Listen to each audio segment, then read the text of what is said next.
Welcome to Off-Grid Victory. So I wanted to do laundry for you today. I mean, the obvious thing about living off-grid, one of the big problems, I guess, one of the time-consuming things that we do here is laundry. And so we've done laundry in the past, never in a creek with flowing water, but we've done it manually, obviously, with a hand wand, and we've done it by stepping on it, drawing water from the well, things like that. Wringing it out. And you saw our original Off-Grid Victory washing machine outside, solar powered. Now that laundry machine over the years, we haven't been great with it, and so it did freeze over, and more than a few times it had cracked valves and replaced them and whatever, and things like that happen when you're off grid. So the key point is you don't want to leave a washing machine outside exposed to the elements. Even if you have it covered, obviously, because of the cold, things tend to crack and break. So we were just using the laundry machine, the old Off-Grid Victory laundry machine, just on the spin cycle to get rid of the excess water after we washed everything by hand. Now this is the new Off-Grid Victory washing machine. It's you can see it's next to my wall over here and next to my Utilitwin tub. And so, yeah, I'd like to demonstrate that for you and how it works. And so this particular model, here you go, it's a Samsung, I think it's a VRT HC model. It is very high efficiency. I think the efficiency on this thing was $10 a year. I think it was one of the lowest or one of the most efficient machines out there. And particularly when you're living off-grid, you don't want to use so much water and you don't want to use so much energy, obviously. I haven't had the solar system set up in my container yet, but I know from the other washing machine that we used to use off-grid, I'll be able to at least run it 3 times a day, just on my old solar system. So this is even more efficient. So I'm thinking I can probably wash maybe 5 times a day if I needed to. And the restriction is really based on power. I mean, obviously here I'm more restricted to water because I only have a 55-gallon tank to use. But the old washing machine, I was using an IBC tote, which had 275 gallons. Right now, I only have 55 gallons. So in terms of the wash load, I'm probably limited to maybe 3 just on 55 gallons, but then I can always refill the water and do it again. So the limiting factor for us living off grid will always be the power. And so right now, I'm just running it on a generator to show you how it works. It's always a proof of concept first for us to make sure it works before we implement anything. And so, yeah, this Samsung unit, obviously, it's not the type that you put laundry into from the top. It's not a top loader. It's a front loader. And this front loader, as you can see, it's pretty nice. It has stainless steel inside here, so it won't corrode over the years. And of course, it is front loading, it is angled. Now the thing is, the weight of this thing, it's a lot heavier than your standard upright, just because that base has to absorb all the wobble. And so let's go ahead and show you how all that works. All right, we're gonna go ahead and load this guy.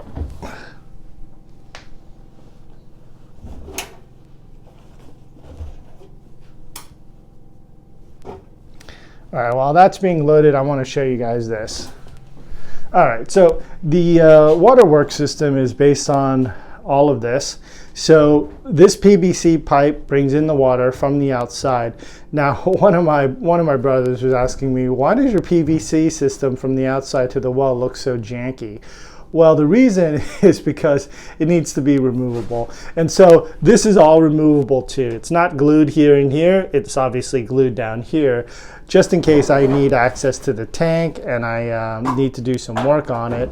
That's why all of that is not glued. And obviously here, pumping the water in from this 55-gallon drum, pressurizing it, and through this water pump here, and it's bringing in the cold water to this guy, and obviously it's feeding into this guy, which is the hot water tank.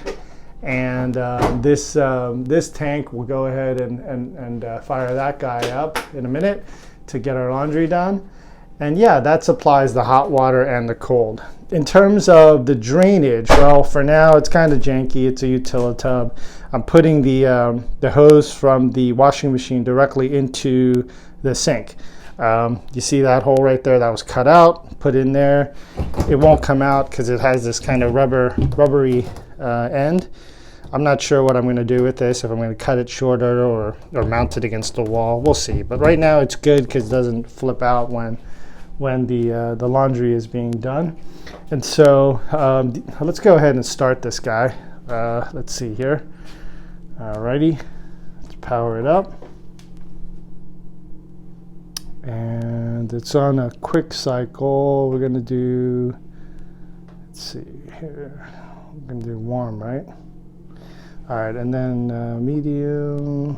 Yeah, okay, and then we're going to just go ahead and start it. All right, so we're going to start that, and let's see how it goes here.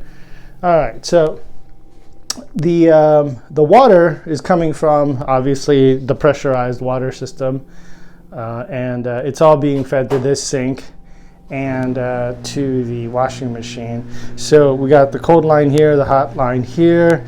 It's running underneath this sink to this point right here. Try to focus in on that. So you see that blue faucet handle, that and the red one? Well, that controls the water for the washing machine. And they're run on obviously washing machine hoses, and I had to use this brass 90 to get it close to the wall. But anyway, that supplies the water, and so here you go. Here's the laundry machine. The water is running down from up there. The detergent is put into this area right here, and yeah, so there it is. So the washing machine's getting started, and what else do I need to say about this? Yeah, I mean, so in terms of the shipping container and how we're using this guy, obviously we want to be water efficient, but most of all we want to be electric efficient. The other consideration with this type of upright is it does weigh quite a bit, and so you're going to have reinforced, well, in the shipping container I guess it doesn't matter as much, but you want it to be as heavy as possible in terms of the flooring, just so you have a steady base. You got to make sure obviously your floor is level, that the washing machine is level, and that all that weight on the bottom of that can be supported. The other thing is when this guy goes into a spin cycle, it does rotate, it dries out very quickly, and the I guess it's the centripetal forces that are going on in here really does shake this unit quite a bit. But it does have a suspension, if you will, built into the system. And make sure when you, unlike myself, when you install this thing, make sure you take the shipping hardware off of it. There's this rubber, I don't know what you call it, but basically stops to hold the vibration dampening system from the unit from not working when it is shipped. And so what happens is if you leave those in, the whole thing shakes violently out of control. It's pretty funny and scary at the same time. At any rate, make sure you take those out. There's 3 of them in this particular unit. You take those out, and then now it lets the suspension down here work. And so the whole thing won't rattle as it spins out the water. And so yeah, I'll just show it to you one more time. And so I wanted to show you my off-grid washing machine.